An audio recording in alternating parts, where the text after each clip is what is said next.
Good morning, everyone. It is the last day of classes. Oh my gosh, I can't believe it. Good to see you, KP. Good to see you, Gustavo. Good to see you, Sierra. Good to see you, Kirsten. Good to see you, Brendan. How is everyone doing? What should we talk about? Woo, last day of classes. Holy mackerel. I can't believe it. Hey, Brendan, good to see you here. A little music in the background. I'm out of coffee. Now I'm out of coffee. Meath, good to see you here for our project. If the final model does slightly better on the holdout, would that... No, that's decent. Slightly better. What are your RMSEs, Gustavo? Can we go over Gini and AUC calculation? Yeah, let's do Gini and AUC. Oh my god, I've got 44 Word documents. Let me close out all my Word documents. I wish there was some quick way to, like, close all Word documents. I think there is, but... let's just close the one. Task Manager, closing out Word documents. My computer is using 30% of its CPU. OBS, very high, using 5 gigs of memory. Yeah, GPU using 30% of my GPU. Just took the exam, you got this. Good job, Brendan, right there. It's awesome to hear. Nice positivity. We like some positivity for 100 points right there. It's opening up every... I want to not save. Well, it's gonna come to bite me later if I don't save my unsaved Word documents. Michelle, good to see you here. 475, how do we determine what to put for the manual inputs in the ARIMA? Every time I change them, they look the same as the auto. It could. It's just nice that we can change them. Like, you don't have to worry about what to put in. You could set it as 0, 0. If you set them all as 0, it should be a white noise random model. Sam, good to see you here. So just set them as zeros. And then just make sure it's working for your Shiny app. And if that works, I'm using accuracy, the accuracy on the training and the holdout. Nice. Yeah, those are very close, but that's great right there. Great work, Gustavo. That sounds like you did a pretty good model that works decently on new data. That's the same song. Gustavo, excellent work. That sounds like you did predictive modeling correctly. Yeah, that's like what I like to see. So it works about the same. I mean, that's about as same can be, right? That's excellent. And then just make sure that's clear to the reader. Make sure to, like, put it in a table or something, like, to be like, okay, it works about the same. A little bit better. Tiny bit better. Tiny bit better. Little bit better. Okay, we're gonna do some AUC in Gini. AUC in Gini. BES for 74 Hudson. Good to see you here. Everyone's showing up. AUC and Gini calculations by hand. Let's talk about what AUC and Gini are. Gini 405. Here we go. Time to do it. The third condition is the nearly normal condition. The nearly normal condition. The nearly normal. Nearly normal. Large NFN is a smaller subset of the nearly normal. So we usually check it via nearly normal. I hate how similar they sound. That's for quantitative data, Meath. Those are for one sample T's right there. Okay, you ready? When do we use Gini and AUC? And we can go over that, Meath, if you want some on conditions. When do we use Gini and AUC? When do we use Gini and AUC? This is for some 474 right here. When do we use these concepts? When would we use Gini and AUC? Yep. Categorical Y variables, right? Hey, good to see you here, Rajvi. For classification models, categorical Y variables, exactly. So these are metrics. What is the final missing metric on here? It was mentioned yesterday in the Kahoot. What is the final missing metric that we don't see?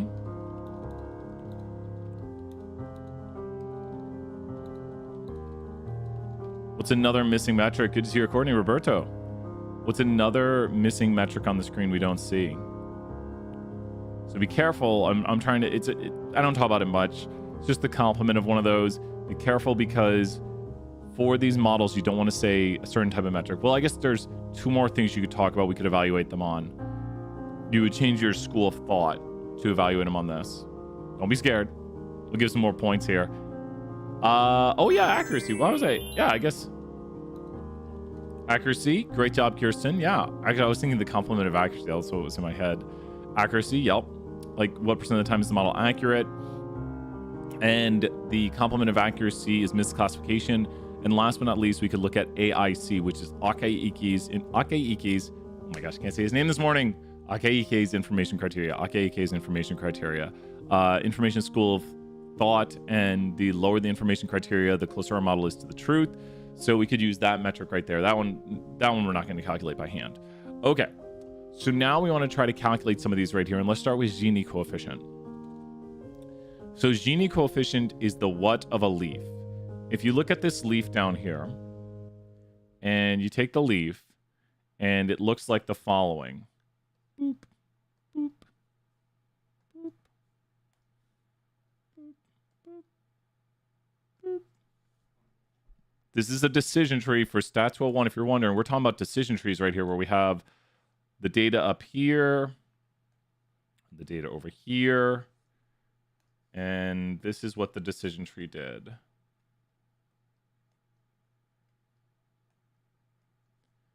Okay. This tree is trying to what these objects? This tree is trying to what these objects right there. Back to the main word we were talking about, I think Kirsten might have said it. It's trying to what those objects right there.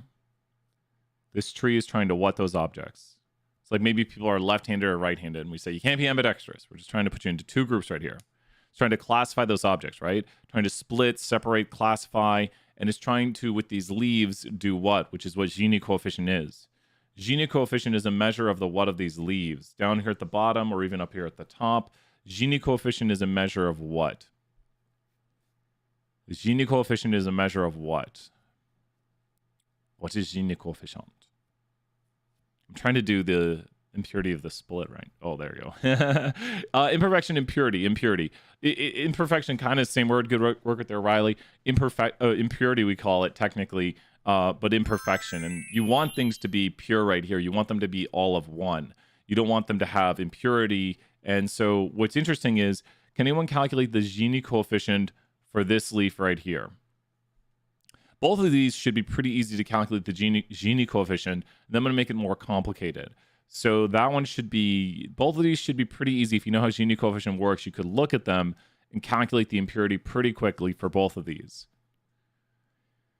So think about that. That's got 3 green dots, 3 red dots out of 6. So what is the impurity of that one right there? What is the impurity of it?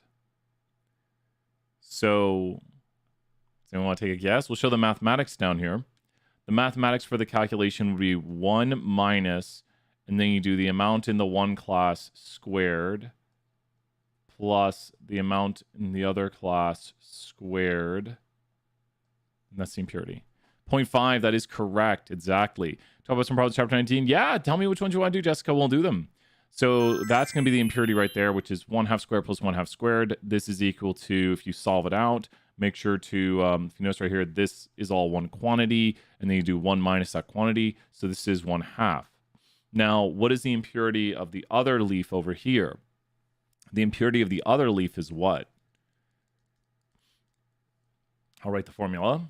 1 minus, and then we do the first group, 0/6. There's no green dots, squared plus 6/6.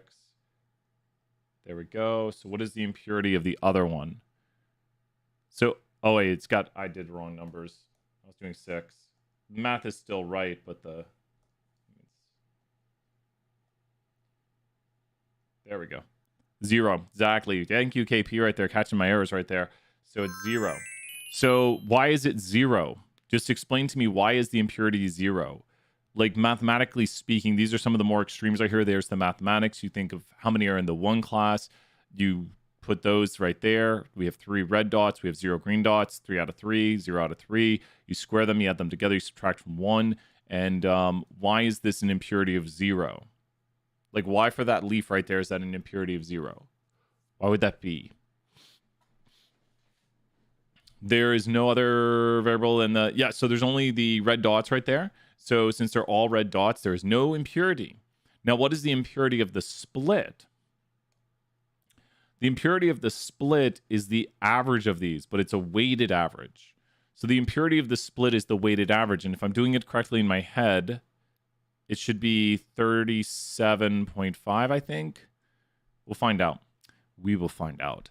So what you do is you take the impurity of this one, times it by however many there are, and the impurity of this one times it by however many they are, divide by the grand total of how many total.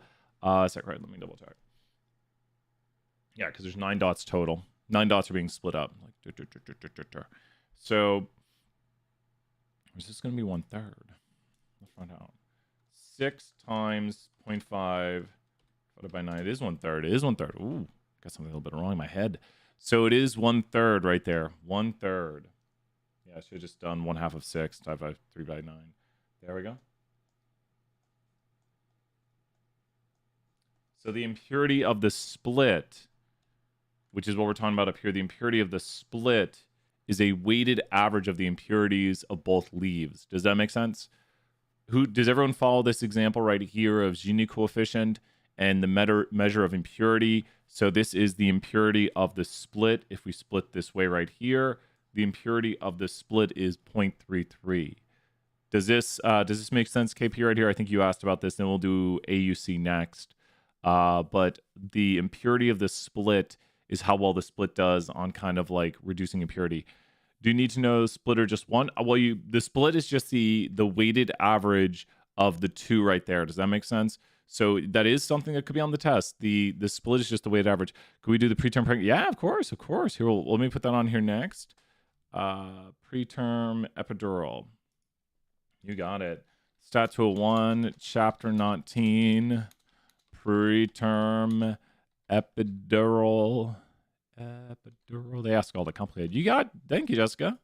I'm sure there's sometimes. I bet some stats 1 students come back whenever you can for the hypothesis for single tail. Is there a way we can tell if the sign will be there? Oh, knowing the sign of an alternative. Good question right there, Sam. Stat 201, chapter 9, or knowing. We'll do some of those questions. Signs for alternative. Okay, let's do a AUC calculation right here. So now if we do AUC, what is AUC? What is AUC? Like, what does it stand for? What does this mean? Can anyone answer any of these questions right here? Like, what does AUC stand for? What does it mean? Yeah, KP, this will be good right here then. So what does AUC stand for? What does it mean? What does AUC stand for? What does it mean? Can we answer any of those questions to start? Like, what does its area under the curve exactly? And sometimes it's called ROC. ROC is the receiver operator curve. So sometimes it's area under, and it's the curve. So the receiver, can't even spell receiver. I before E except for receiver. Operator, and then curve right there. So there's AUC, and sometimes you hear it called like ROC, area under the ROC curve. So that's what it is right there. That's what it stands for. And then what does this mean? Well, what it means is the important part. Like, why do we use it? So AUC kind of looks at how quickly we go through our true positives compared to our true negatives. Now, people are not going to understand that if we say it that way. But if you look at it graphically right here, what you want for the curve, because it's going to be generally, if you see a picture of it on your output, it's going to look something like this right here. This would be a pretty good AUC curve. It's a 1x1 grid. And what you want is you want there to be a lot of area underneath it. What is the maximum value of AUC just looking at this? Now we're going to talk about more of what it means here in a moment, then calculate a few. What is the maximum value of AUC since this is a 1x1 grid? What is the maximum area under the curve? It's 1. So the way to maximize this, if you think about just theoretically speaking, is if you have here your true positives and you have here your true negatives, the way to maximize this, I wanted to, there you go. If you have your true negatives down on the bottom, you want your data to go through your what's first. And here's a hint. To maximize it, you want to go through your what's first. The first thing you want to go through to get the maximum area under the curve is you would want to go through your what's? True positives. Now, what does it mean to go through a true positive? And this is where we get to more into what does this all mean. A true positive is someone who, like if we talk about buying a house, actually buys a house. So we'd go over here to the actual, which is what someone actually is. Like this person is going to buy a house. And we would assign yes right here. That person bought a house. This person bought a house too. This person did not buy a house. This person did not buy a house. And this person did buy a house. Now the AUC here is boop, boop, boop, boop, boop, boop, boop. It's 66%, 0.66. So how did I know that? Well, because I understand conceptually what the AUC is. Now, what you have to do with your AUC is you have to have the probabilities sorted. You can sort it yourself, but you have to make sure that they are sorted. Like if I wrote it this way, I could do it in a tricky way. But this right here would be harder to calculate AUC because you want the probabilities whatted. Yep, I still did it correctly. So this right here, good to see you, Kayla. What should you do to your probabilities to calculate AUC easier? To calculate AUC easier, you should want your probabilities. So to calculate AUC easier, your probabilities should be what is from highest to lowest. To calculate AUC easier, they could or could not be. You got to make sure.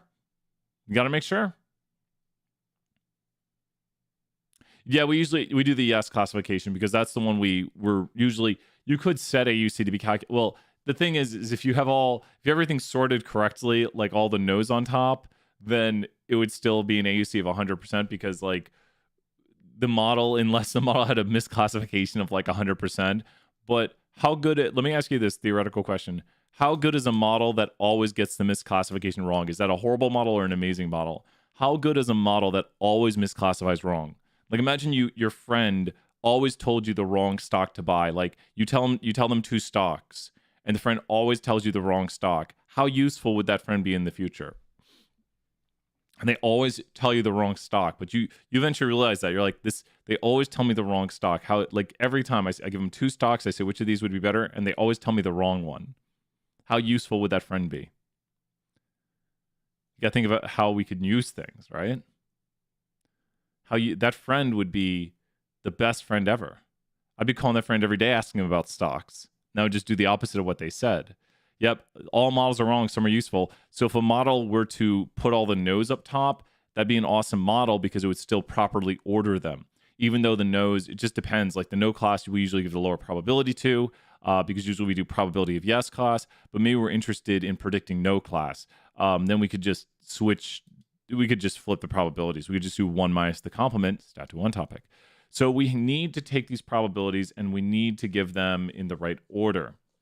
So if you do get probabilities, you need to make sure they're in the right order. I think I did something like this right here. And does anyone know?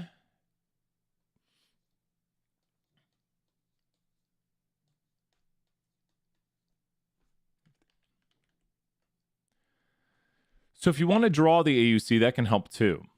But the AUC, what does it mean? It's the percent of time the what gets a higher what than the what. So fill in the blanks. The percent of time the what gets a higher what than the what. So when we properly rank them here, properly order them, the percent of time the what gets a higher what than the what is the AUC. And then you have to like look at it and like if you solve a few of them, you start to get it. Get right there, KB. The percent of time, well, the yes has a higher probability than the no. The percent of time the yes has a higher probability than the no. Does that make sense? So we've got the probabilities ordered right here, and we want to know what percent of the time does the yes class get a higher probability than the no class. And there's actually how many checks right here. How many times can we check a yes class against a no class? How many times could we check a yes class against a no class? Might help if I use different colors.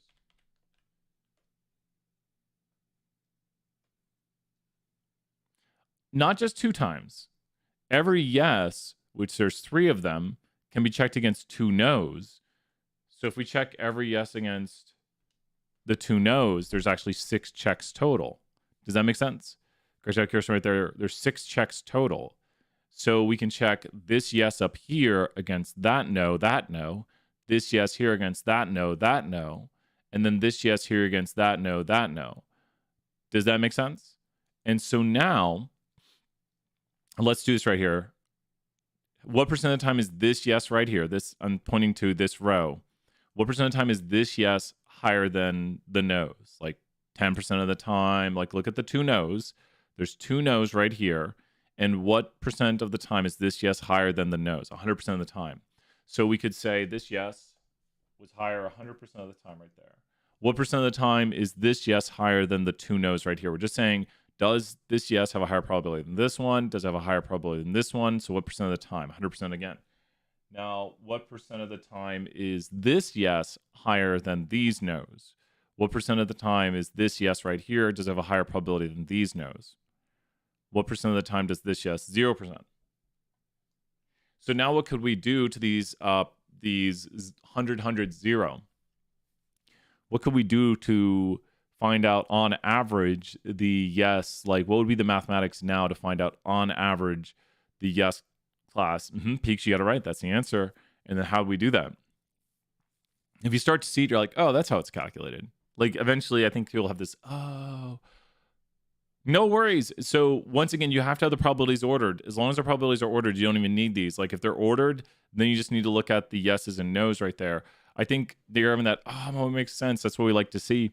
And so what you want to do is you want to take 100 plus 100 plus 0, and then add these up right here. This would be a total of 3, so that equals 66% of the time. But also we can draw this because this would be up, up, over, over, up. And when you draw it right here, if we make our true negatives, which there's 2, and true positives would be 3. So we'd do the following. We would go right here and go up, up. So there's our up, up, over, over, and up. And tell me, what percent of this 1 by 1 grid is shaded in? What percent of that 1 by 1 grid is shaded in right there? Anyone know what percent of that 1 by 1 grid is shaded in? 66%. Is it? Does that make more sense, KP, to see it like a few ways right here? So I drew the, I think that might help. I've never done it that way, where I actually put the up, up, over, over, up right there. But that's where it's directing, like we're going through a true negative, we're going through a true positive. So I added my up, up, over, over, up, up, up, over, over, up. And so that's just drawing the AUC curve for us. Once again, we don't have to do these by hand. We have to know how it's calculated. And doing simple problems like this, like, I don't have to every day sit down and ask what is, like this plus, or, well, not equals. Like, take some number like that and do plus some number like this. I don't have to sit down and do that, because I know, like, you say, well, what is 12 plus 15? I'd say it's 27. I had to think for a moment, because I understand how addition works. So we're not trying to do a really complicated big problem right here. We want to make sure you understand the basics of it and how it's calculated and what the theory behind it is. Like, I know the theory behind addition. So when you ask me to add two big numbers, I just go ahead and do it in a calculator. So when we do bigger AUCs, and a bigger AUC plot is going to look a lot like, take a big AUC plot, it's going to go,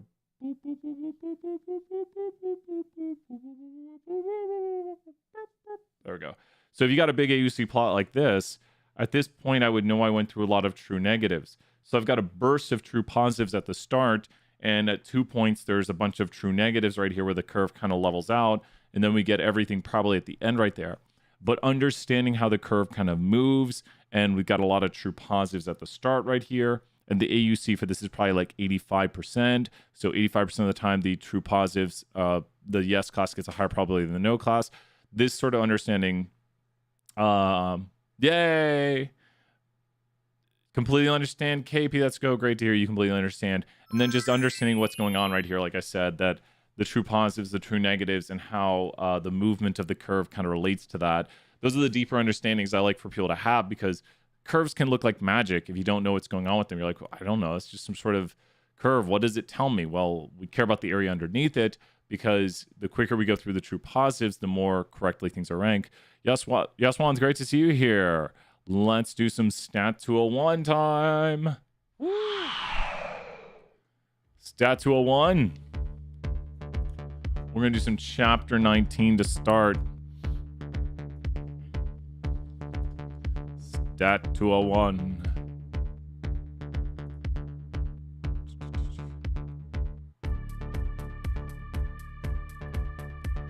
It's time. The final assignments for Stat 201 are coming up today. We have a lot of tests. I'm watching my email to see if there's any issues. Hopefully there are no issues. What do people have planned before the school year starts? What are people's big plans? Anyone got any big plans? Gonna do anything? I know summer's ending, so it's like summer is close to over. But are there any big plans right now? Any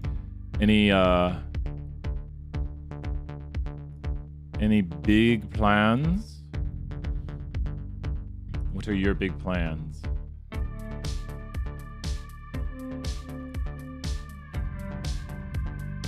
What are your big plans?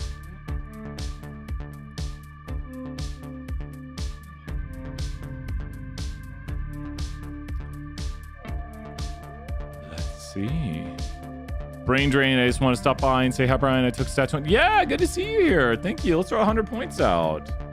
Can review finding the T statistic and p-value from looking at jump. Yeah, p-value and T6. A winter automobile plan for the summer. I'm just gonna relax now. That's awesome, Sam, right there.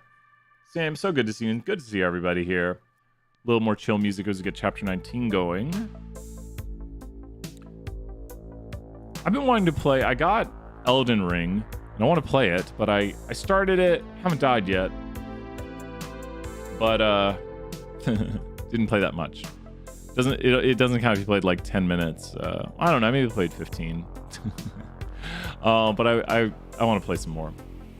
I just know a game like that can really take up your time. So I'm just like, when doing a two sample t-test, zeros in the interval, there is not a difference in means. That is true. So that means 0 is a possible difference. It looks so good. Yeah, Elden Ring's pretty fun.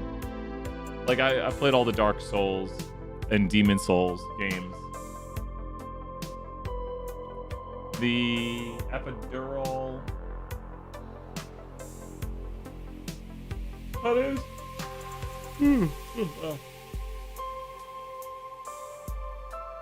The epidural question. Don't want to spend $60. You see, I spent the $60 and then I'm probably gonna start playing it around break or something.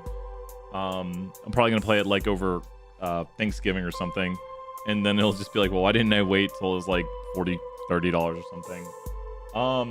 Okay, I think I see it. But wait, epidural, preterm epidural.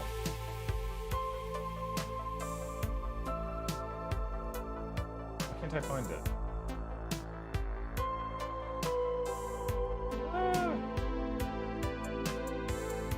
Is it? This one doesn't say anything about preterm.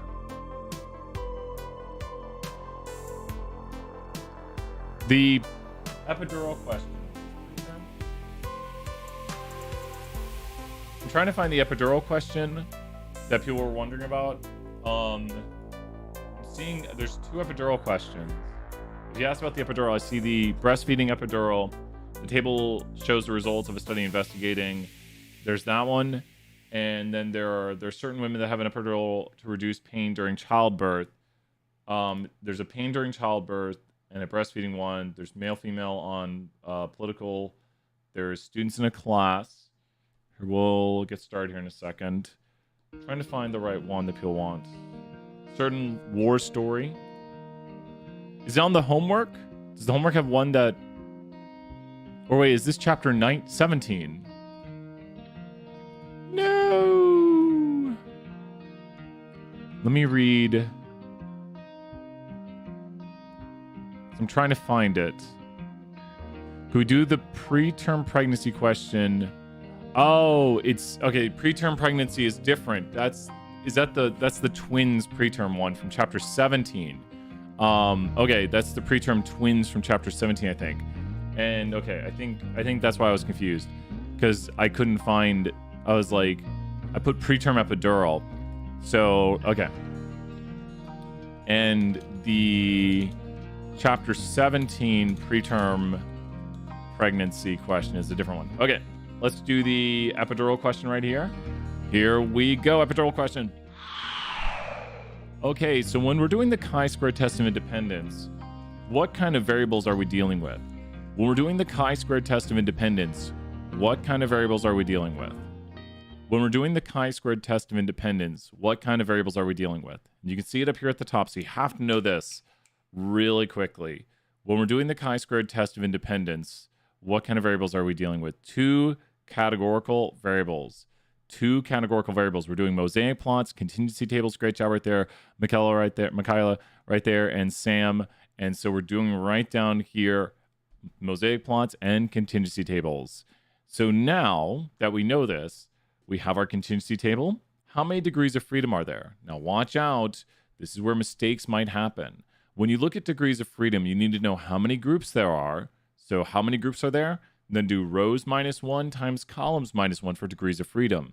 So degrees of freedom on the chi-squared test of independence is rows -1 times columns -1. So you look at this and you say, Brian, great job, Meath, right there. It's a 2 by 2. So -1 on each, 1 times 1. 1 times 1 is 1. Now, what we have here is a condition known as the expected cell count condition. So when we do the expected cell count condition, we actually only have to check the smallest cell. And I like to equate this to, let's say you decide you're going to go out and get some drinks with your friends.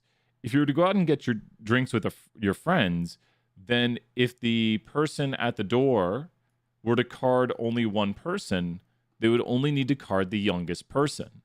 So if we want to know if all of these, if they would have to know who the youngest person is, right? How'd they know that?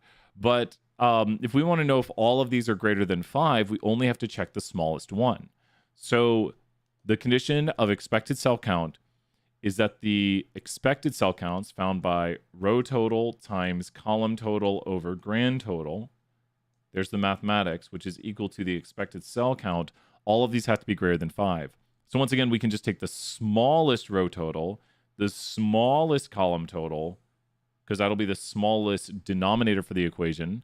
Wait, oh my gosh, numerator and denominator flipped in my head right now, I think. So that'll be the smallest top to the equation. Why am I reversing things in my head today? I don't know. And we multiply those together. And now we get right here, 403 times 478 divided by 1180. And there is the smallest expected right there. Numerator's on top, denominator's on bottom. My brain just didn't want to work right there. So we drop that in, we delete down to the decimals we want, and we're good to go on that as long as we entered everything into the calculator properly.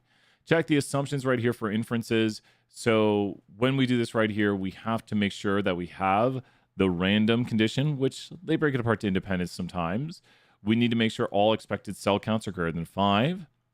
We need to sample less than 10% of the full population, which this seems to be less than 10% of all babies.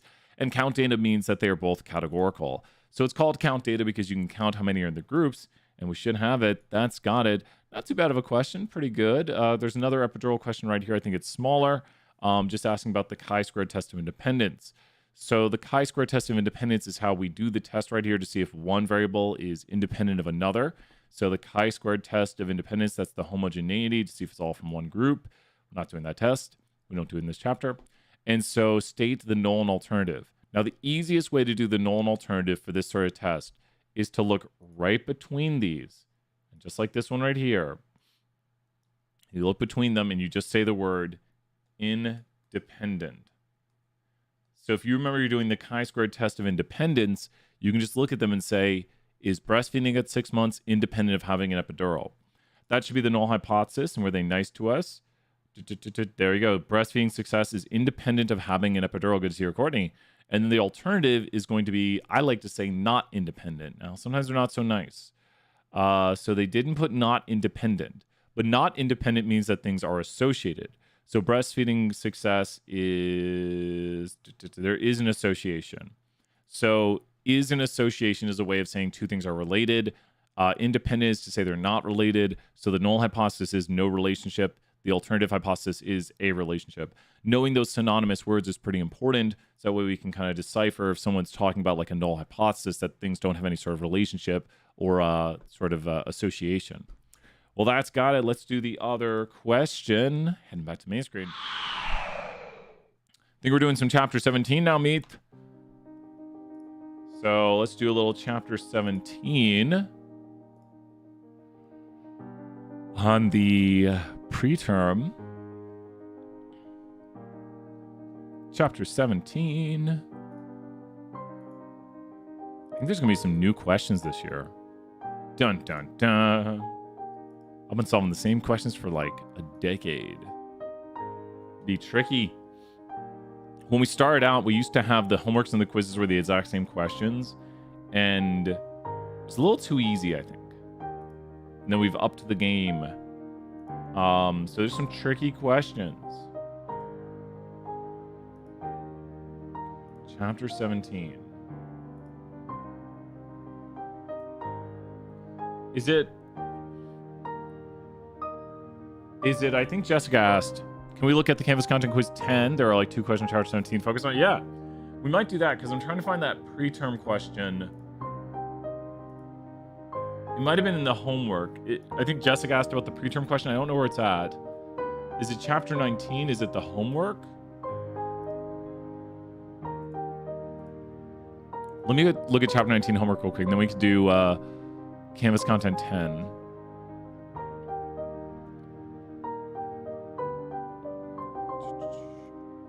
Because usually the quizzes have everything that the homeworks have. Is it like there's one question?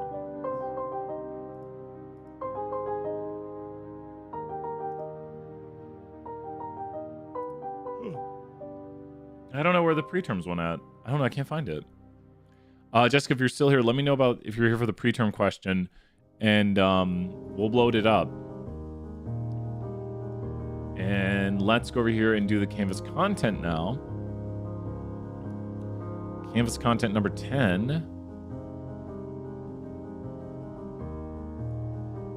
Canvas content number 10.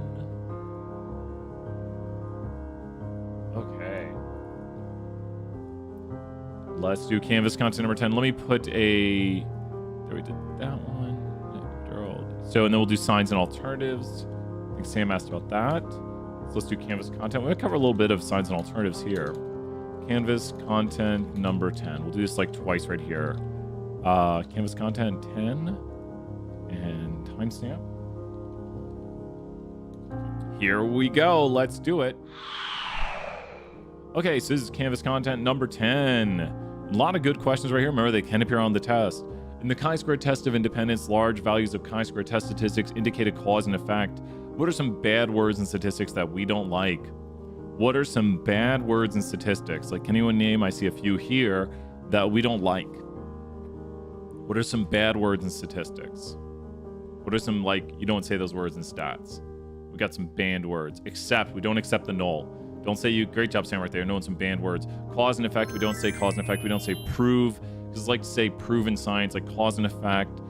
We don't like to say things are a certain way. We just show evidence of stuff in statistics. So you don't want to say this causes this proves this, I know this in statistics. So if you say cause and effect, if you see that's basically false. The degrees of freedom for this chi-square test of independence is 5. What are the degrees of freedom? Don't even worry about the true false yet. What are the degrees of freedom? You have to look at this and say, Brian, this is a blank by blank, then subtract 1 from each and multiply. So Brian, that's a blank by blank. Give you hints right here really slowly. Try to find the degrees of freedom. That's a 2 by 5. Yep. So what are the degrees of freedom? Yep. 2. You have to be careful because you don't use the totals. The totals don't count as groups. So there's 4 degrees of freedom because when you do degrees of freedom, the formula is rows minus 1 times columns minus 1. And so you just look at it, you say it's a 2 by 5, delete 1 from each, and that's 4 times 1. So if you plug in the numbers right here, you get 2 minus 1 times 5 minus 1. Once again, just look at it and say, Brian, that's a 2 by 5, delete, delete, delete. And you get 4 right there. So this is not 5 degrees of freedom right there. It's 4. A contingency table is a key component in understanding a chi-square test of independence. So is a contingency table, along with a mosaic plot, a key component, yes or no? When you have categorical data, i.e. categorical data, is a contingency table a key component along with a mosaic plot? I added to the question. Are mosaic plots and contingency tables key components of doing categorical analysis to compare and to like know the numbers and to know the visualizations? Would a contingency table be a key component when doing this? Yes, and you see it right there. Like, I can't appear on the screen unless I'd be blocking it, but the contingency table is a key component right there. Very, very big. We'll probably do this again here to do some harder ones. So this is very true. All else being equal, the further the t statistic falls from 0 in either the positive or negative direction, the more likely it is that the difference between two population averages is statistically significant. So that's a two sample t question right there. And let's think about the smallest, or let me ask it this way.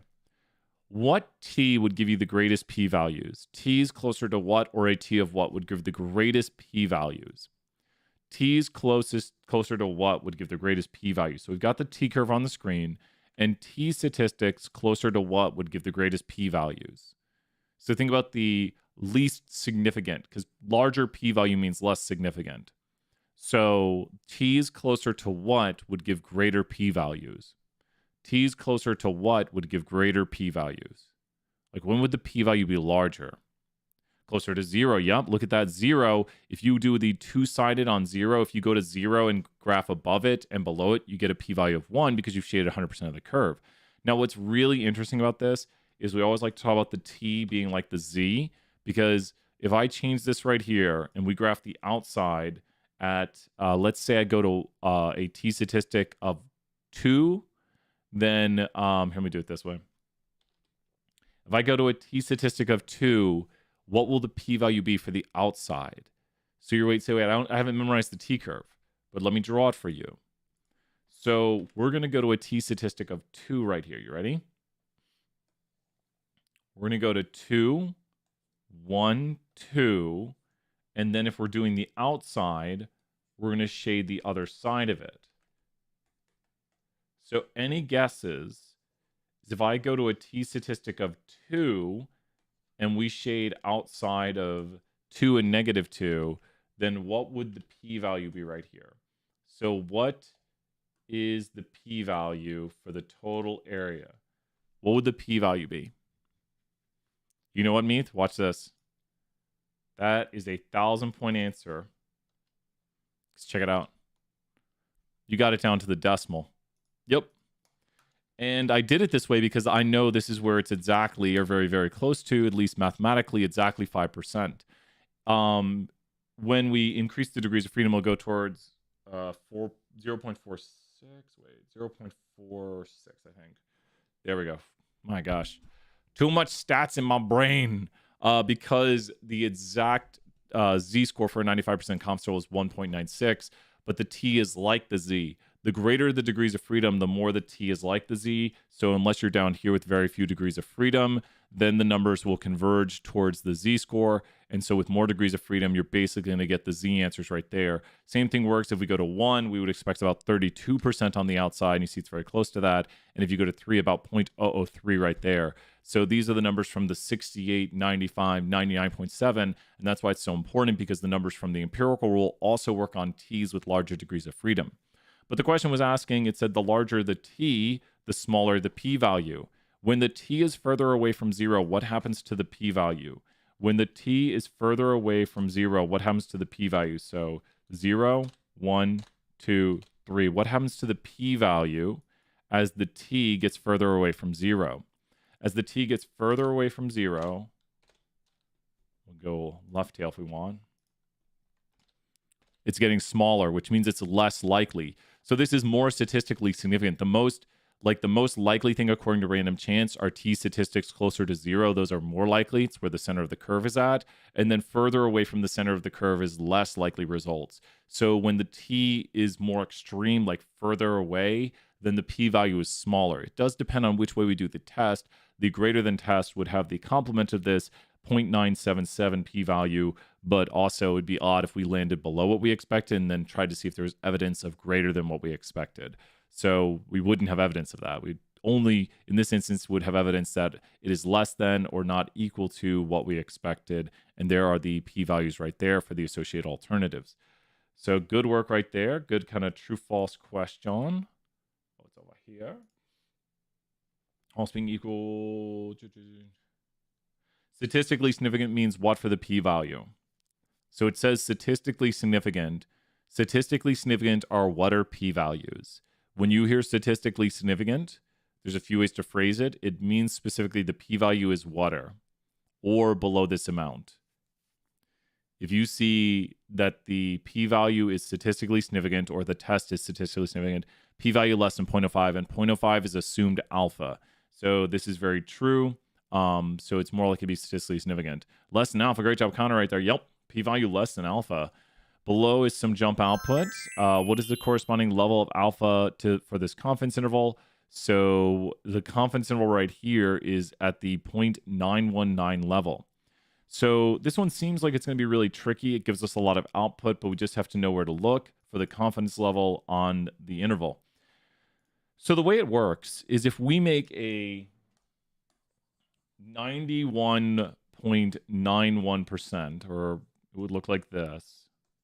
That's a 91.9% interval. And it's not going to be quite there. Well, technically that would be over between 95 and 90. It'd be somewhere in here, even though my curve doesn't look properly shaded. Okay.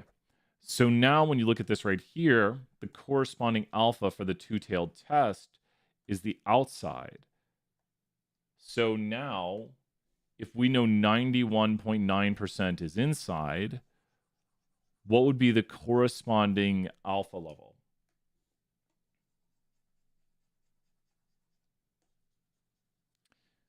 So the formula is 1 minus confidence level equals corresponding alpha. So they're just complements of each other. They add up to 1. So what would be the answer right here for the corresponding alpha level? What would it be?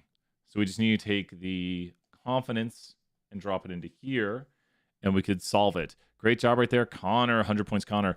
0.81, I think so, right? And we're just subtracting from 100. So 1 minus 0.919, and there it is right there. We copy paste, and we drop in, and we should get 100. I think we've done it. Get something wrong. That's what we like to do. Yay, 10 out of 10. Let's do one more version of this. And we could talk about some two-sidedness. Okay. The expected cell frequency is based on the researcher's opinion. Is that how we do expected cell frequency? The expected cell frequency is based on the researcher's opinion. There is actually something based on the researcher's opinion, but it's not expected cell frequency. And we don't usually change this. We just mentioned it a second ago. I think Connor might know. What is something that's based on the researcher's opinion, but usually they go with classical statistics. So what quantity do we usually decide, and we decide to do our tests at that level? It's not expected cell count. Expected cell count is the formula row total times column total over grand total. There's no opinion on it. You literally solve row total times column total over grand total. So what quantity can we decide and say, I'm going to run my test? You can do confidence level or alpha level. Those things we just talked about right there. Those can be decided, your confidence level or alpha level. That can be picked. Researcher picks confidence level. That's a really good answer, Meath. Yep. Confidence level is 100% why you want to pick whatever you want. And we denote that in the formula when we do a confidence interval. We denote that in the formula by putting a star. So if you ever see y bar plus or minus, that's the margin of error, t star n minus 1, then this star right here means you get to pick the confidence level. So that means t at a certain confidence with n minus 1 degrees of freedom. So just knowing what the notation means is very important. So this is very false. Chi-square tests are used for hypothesis testing of the association between two categorical variables. True or false? Is the chi-square test of independence with mosaic plots for two categorical variables? So if you're reading the screen out right now, you should see categorical, and we use mosaic plots and contingency tables. So what do you think? The chi-square test of independence is used to look at the association between two categorical variables. This is very, very true. We did this one just a moment ago. All else being equal, the further we did this one. And the sample size for each group must be the same for a two-sample T. The sample size for each group must be the same. True or false? True or false? The sample size for a two-sample T must be the same for each group to run it. The sample size false. Samuel, let's do some sideness. Now, you know what's interesting? I'm going to throw 1,000 points if anyone can tell me the degrees of freedom. I'm going to put 30 seconds on the clock. You can even cheat if you want. Can anyone tell me the degrees of freedom for this? 30 seconds on the clock. Tell me the degrees of freedom. False. No worries. What are the degrees of freedom? You say, Brian, it's a too complicated formula, but I'm using the cheat scenario. 398 Meath. Do you remember, I think I said it during the Kahoot, that if the sample sizes are the same, which they don't have to be, and the standard deviations are the same, it's total sample size minus 2. Boom. Yep. Now, you usually are not in this scenario. Usually it's something different. So you can't say, oh, it's 298 because it's 300 minus 2. It's not going to be that. It just depends on these values. You know what? I wonder if this is 798. I've learned something. It's super close to it. And truthfully, the way that's being calculated, I don't know if it's carrying enough zeros. It might be a ratio.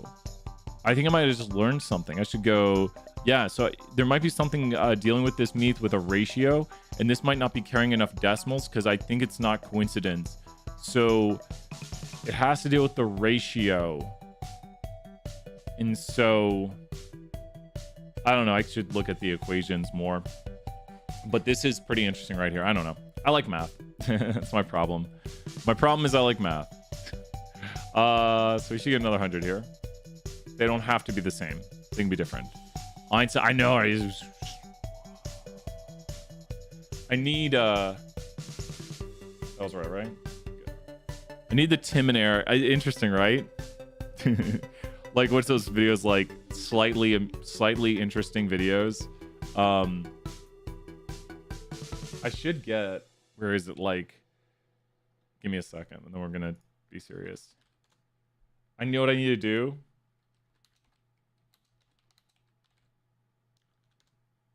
I don't know if we get hit by this. I've wanted to put this in the background. Like, should we create a meme right here of like when we get a mind-blowing thing, like just like I don't know. Oh my gosh. I don't know. We'll see. I want to do that, like just flash that in the background, just have a mind-blown thing right there and just flash that. Maybe, yes, I know, right? I got to remember to do that. I have to like go take that. I got to alpha key it.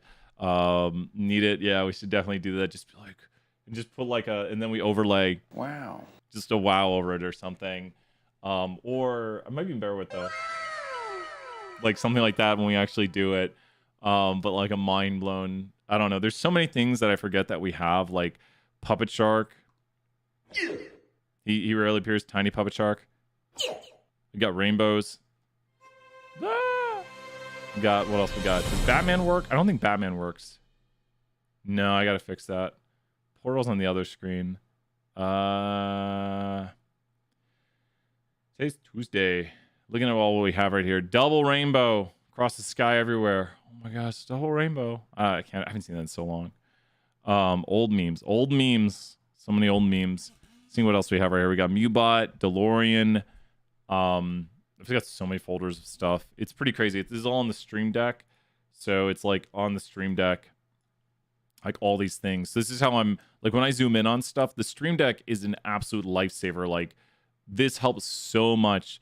Oh, Connor, so great to see you. Well, thank you, Connor. Yeah, this is just interacting. This is just fun for a moment. We're just chilling. We're gonna do some more work here. Sam was asking about the sidedness of tests, and so just great to see you, Connor. We're just gonna go.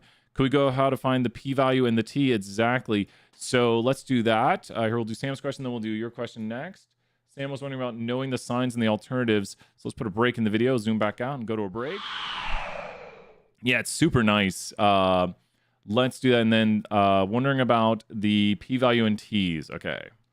Stat 201, p-values and t's. Okay, and knowing signs of alternatives is going to be a good lead into that. 5530. Let's do this. Here we go. Okay. So we have knowing signs for the alternatives. So let's check this out right here. UT is wondering if students like parking. Historic data has shown that only... Sorry, UT. I didn't like parking either. I'm sorry. I think parking knows this. We appreciate... I just want to say this. That's got to be a hard job. There's jobs I don't want to do, and dealing with parking at UT, because it's kind of tough. We only have so much land. We only have so much parking space. It's a tough thing to deal with. So maybe they want to say, okay, there has shown only 40% of students say they like parking. Parking has worked super hard, which they do, to improve parking this year, and wants to know if this number or this percent has increased. Write the null and alternative for what they're testing. Okay, who can do this? Take a moment right here. This is your time. This is our time here. And I want you to try to write the null and alternative. This is knowing how to do the sign. Can you write the null hypothesis and alternative? They're asking students, do you like parking? They're going to go and do a survey. What would be the null and alternative? What would be the null and alternative for this test? So UT is wondering if students like parking. Historic data has shown that only 40% say they like parking. Parking has worked super hard to improve parking this year and wants to know if this percent has increased. Write the null alternatives for what they're testing. So what should we put in as a null and what should we put in as an alternative? Now the null hypothesis works this way right here. We write the null states. We always do that. That's an always thing. So always do that. Great job, Meath, right there. And Connor, good work. But in Meath, both of you right there, 100 points. Now be careful. Meath has done it perfectly, and I'm going to explain why. Let's throw 500 points for everybody practicing in the chat. So the first thing we need to do is when we write a null and alternative is we need to tell the reader what we're talking about. So there's always some parameter right here. This is what, when you do statistical notation, there's always what you're talking about. And then the null always has, no matter what, the equal sign, which great job. Everybody put that. That's excellent practice. This will never change. Now the the last part of this is the value we are testing. So this is the null value. So this is kind of the hypothesized or null value. So a lot of ways to write. I'm just going to write null value for the moment, which is what they believe is true. In this instance, this would be P0. So let's circle the values up here. This is what they saw historically. So that is P0, which is the null value. It's just they're saying they're wondering if that's true. And then we have to say if that's P0, and why is it P and not mu? Someone might be saying, well, why isn't that mu? Why is it P and not mu? Let's pause right there because sometimes it's mu. Why is it mu? Why is it P? Who can help explain that? Why? Historic data has shown that 40%. Wait a minute. Okay, wait. So what are they asking students? They're asking, do you like parking? It's proportion, the proportion of students who like parking. So the reason it's P is because it's categorical data proportions. And if we did, rate parking 1 to 10, that would be a quantitative. We could test the mean. Great job, Connor, right there. It's categorical, so we're dealing with proportions. So that means we want to understand, and great job, Meath, right there. We want to understand the true proportion. And we're going to hypothesize that the true proportion P is equal to our hypothesized proportion. That's a much better looking P right there. And so now we need to just plug in the value of P0, which is 0.40. So the null hypothesis would be, just think about it as words, is that the proportion of students who like parking has what? What would be the null hypothesis? It has what from historic data? Just think of it as words. This says null P equals 0.40. So they're starting out with the belief that the proportion of students who like parking is what? Equal to what? Just think about what it means to say, like, this is just what they're starting out believing till evidence otherwise. They're starting out with believing that the proportion of students who like parking is equal to 40% because that's the historic number, right? So they're starting out believing that it hasn't changed. They're saying, well, if it's been 40%, well, then it's probably about 40% right now, right? We're trying to increase it. We're trying to make more students like parking to say they actually like it. So we're seeing if we can, do better this year. So now the alternative is where all you change for the alternative. When you write the alternative, all you change is the sign.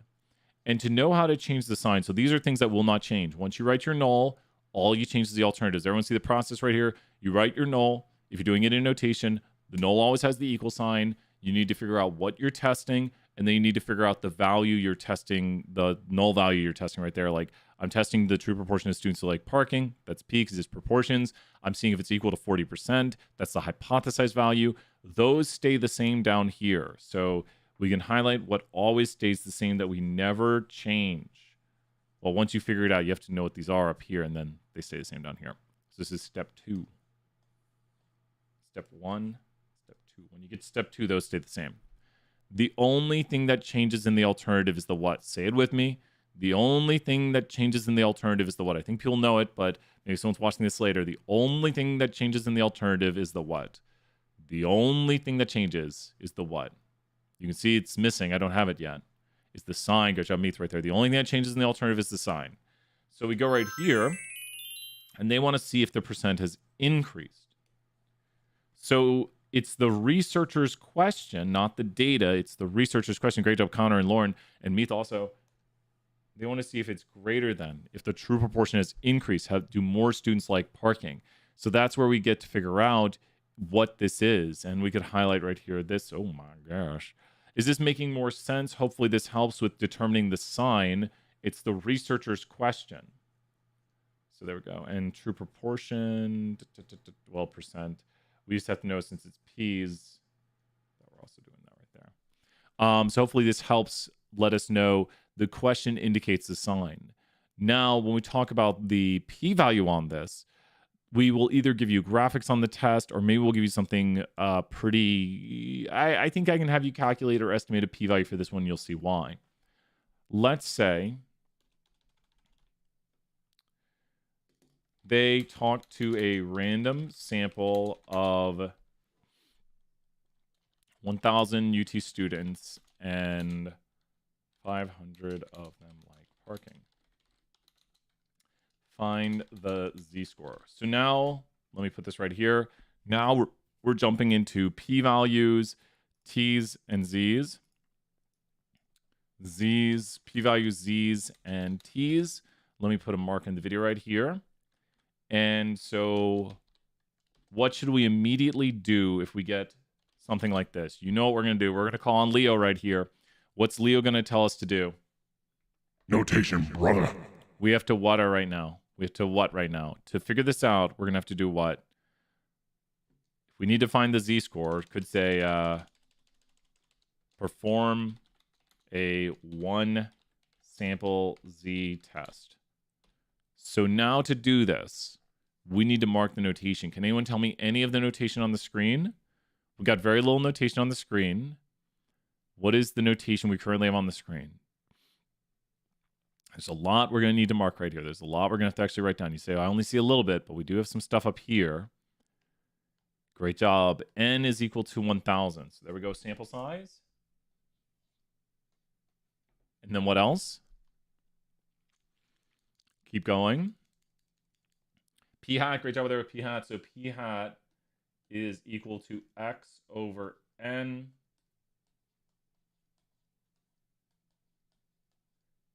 And anytime you get something about like this, think about it. And great job, Connor, right there. So that would be, it'll be technically P hat. And why is it P hat though? Because this is from a what? Why is it P hat? It's P hat because it's from a sample. Does that make sense? So this will be P hat because P hat is sample proportion. P is true proportion. So our test is to see if the true proportion is equal to 40%. In our sample, we saw 50% of students. We're trying to see like what is the truth for all UT students. Does that make sense? So you say, some people might wonder, well, why do we do P up here? Or why do we do P naught? P naught is the hypothesized proportion we're saying that might be true. P is the truth that we want to understand. We don't know what the truth is. We have an estimate from the sample, and then we also have a hypothesized value that we're seeing if it is that hypothesized value is true. Hopefully, let me know if you have questions. This is some of my favorite parts of statistics, like that we can run these tests, and I'm pretty certain how this will turn out. I'm pretty certain how this is going to turn out. So now if you take a look at the notation, I think we're only missing one more thing.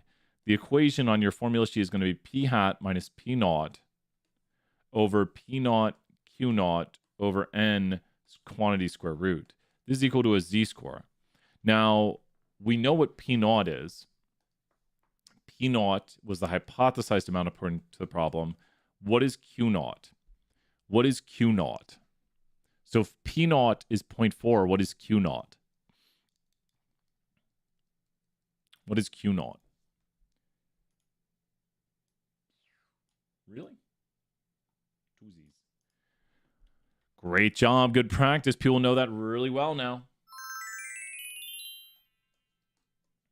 And if you don't, if you're practicing right there and Mikhail right there, great work. 100 points. Definitely just showing the math right there. Great way to do it. And great job, everyone else. Lauren, Connor, Meath, great work. So now let's go in here and plug in our numbers. And we're going to go 0.50 minus 0.40 over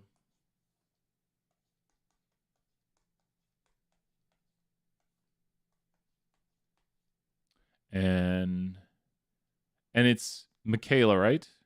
Or is it? Sorry if I mispronounced. I feel bad. Tell me if I'm mispronouncing anybody's name. I want to make sure I get everything right. Let me know, and I'll make sure. Do we assume the value of P naught? We won't assume. The problem will state. Yes, this is a contingent problem right here. This is following through right here, following through where historic data has shown right here. So Michaela, awesome, Michaela. I was like, I'm saying it all wrong today. I don't even know my numerator and denominators. Check the earlier part of the video. Brian's trying to remember some basic mathematics right there.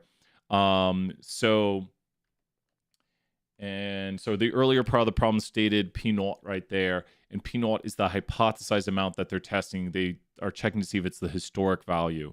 So the top part of these equations right here are just a what. If you look at the way a statistical test is done, the top part is always just a what. The top part is always just a what.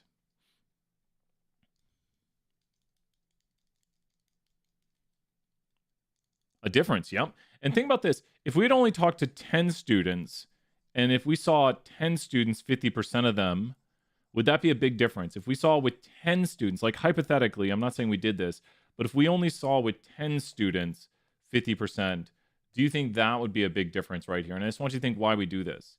If we only talked to 10 students and we saw 50% of 10 students, do you think that would be a big difference? Like we expected 40%, we talked to 10 students and we saw 50%. Do you think that would be like, oh my gosh, 50%? Wow, that's such a big difference from 40. No. So the point of the bottom part is to standardize the difference in part by the sample size. So the sample size plays a big role on the bottom to help standardize the difference. So we didn't talk to 10 students, we talked to 1,000. So there was 50% of 1,000 students who said they like parking. So this is going to look a little bit different when we standardize. I just think people know conceptually, if I say I expect 40%, but I talk to 10 students and I get 50, well, it's like, well, there was one more student. We expected about 4 out of 10. We saw 5 out of 10. But here we expected 400 out of 1,000. We saw 500 out of 1,000. So is this a big difference? Well, let's take the difference right here, which is 0.10, and divide by the standard deviation, excuse me. This one's called a standard deviation because we're basing it on what we believe is the truth. Small wording in statistics. So that's going to be, it's going to be like 6.4.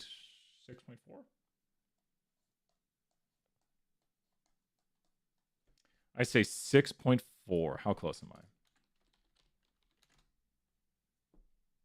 Yeah, everyone. I guess around 6.5. I'll practice. I'll practice my mental math. Practice around 6.5. What's the p-value? The z-score is 6.5. Bruh.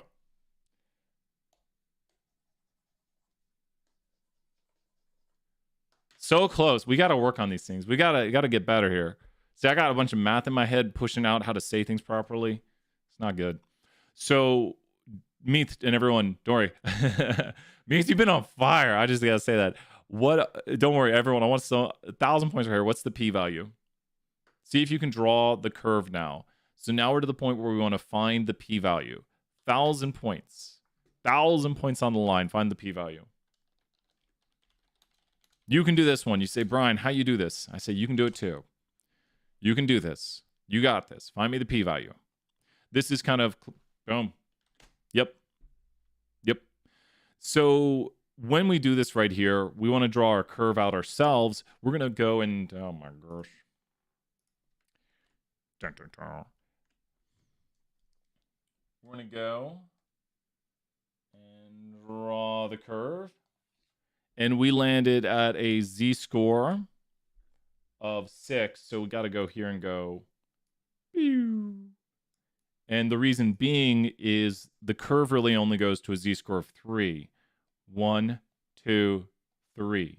We landed at 4, 5, 6.45. We landed over here somewhere. Now, the alternative was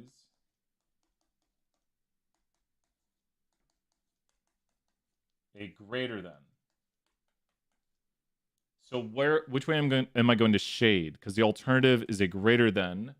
I'll shade to the what of this.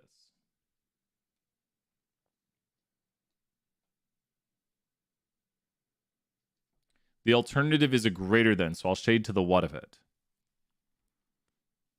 To the right, exactly. So I drew it up there up top too to show that we're shading to the right. And so this is the p-value right here, which is just unseeable. That is just like, you can't see it. That p-value is nothing. So with the p-value right there, we would say it's basically 0. And we could go to a normal applet for this one. So wait, not normal. David M. Lane. It's really just not going to show up on the curve. It's going to tell us 0 basically, and we won't even get to see it because it's so far off the curve that if we go above our z-score of the following, it's not going to show up. Now, what's really great is we could use apps right over here or like R to go pnorm. They're right there. I think it's pnorm, right? Yep. 1 minus. Wait. It's not qnorm, is it? Nope. It's percent. And there we go. So options, scipen, 20. There's the p-value. Basically nothing. So these sorts of questions are more fair on the test because visually speaking, if you think through this right here, you'll see that we're so far off the curve. But also we did some earlier where we calculated the p-value and we had a 50% p-value or 0.5 or 5% p-value. So are there any questions about this right here? We got just a moment longer because we're going to start up class. I'm going to go grab some more coffee. Oof, I need it. Whew. Any last questions? A little bit on p-value calculations and how they might appear on the test. But all of this work right here could be done by hand. We don't expect you to find exact p-values on the test unless we give you something that you could use the empirical rule for. If this problem had turned out where we could change the problem really quickly over here. T-statistic from jump. Yeah, I'll also go to T-statistic from jump. 2 seconds. Let me get one up. Jump T-statistic.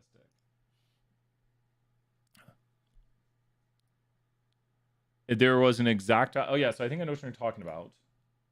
Let me pull up that one. Surprisingly, we didn't get that one.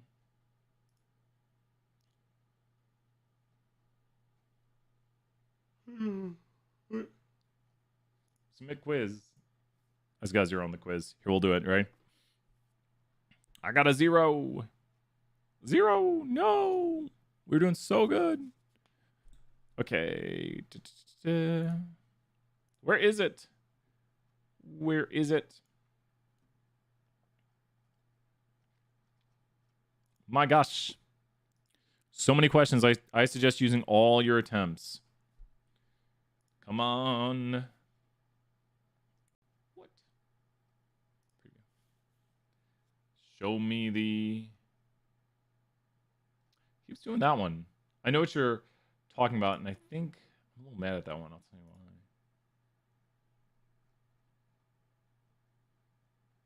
A few more tries right here. We did one of these during... Oh! All right, there it is. Are you talking about this one right here, Michaela? This one right here and how to calculate it. So the T ratio right here. Yep. Okay. So the T ratio, and we could look at some jump output for this. Let me pull up a little jump output and show you how this works by actually doing one in jump right here. And okay. So the T ratio is the T statistic when doing a 2-sample T-test. And if we go right here and we compare being born in Tennessee and we look at people's, let's go here to how many languages do you speak? And let's run the 2-sample t-test on it right here. And let's see it. Okay. So there is actually a difference in the amount of languages people speak and whether or not they're born in Tennessee. People not born in Tennessee speak a little bit fewer people born in Tennessee speak more languages because the difference is negative. The difference of negative 0.1 right there shows that on average, people not born in Tennessee are expected to speak about 0.1 languages more. This is on average, even though the numbers are discrete. Okay. So with this right here, how do we get this T ratio? So it's important to see the mathematics. And the mathematics are right here. So when we're solving the math, let's think about what the difference is. What does the difference mean? The difference is what? Well, the difference is going to be y bar 1 minus y bar 2. That's what the difference is. That is the difference. And then we have to divide by the standard error of the difference. The standard error of the difference is square root s sub 1 squared plus s sub 2 squared over n sub 1. Go right there. So that is the standard error of the difference, and that's the bottom part of the equation. So how do we get this number right here? Well, we just take a what and whatize it. To do the test, we just take a what and whatize it. Do you see the similarities? Hopefully, let me show you right here. Do you see the similarities between these tests where whether we're doing the 1 proportion Z or the 2-sample T, there's the T. The top part of the equation is just a difference. And then the bottom of the equation is how we standardize it right there. So we just need to take the difference and divide by the standard error. So we go back to the question itself, and we say we just need to take the difference, divide by the standard error. So we take the difference up top, 498.7, divide by 7.97, and there it is, rounded to decimals. And that should do it. We should get a 2 out of 10. We love a 2 out of 10. We love the 2 out of 10. That's excellent points right there. 2 out of 10. We did it. Does that make sense right there, Michaela? So the difference standardized and then just understanding why and what those values are, that from the output you're seeing the difference between two means, which is y bar 1 minus y bar 2, first mean minus second mean. The 1 and 2 in the problem might mean something different. Yeah, awesome. And then the standard error of the difference is the equation s sub 1 squared over n sub 1, s sub 2 squared over n sub 2. And yeah, just understanding what those values mean is very important. With that, we're going to head off right here, do some class in a little bit. Bye for now, everyone. Bye, Connor. Bye, Michaela. Bye, Brendan. Bye, Sam. Bye, Meath. Good to see you here. Bye.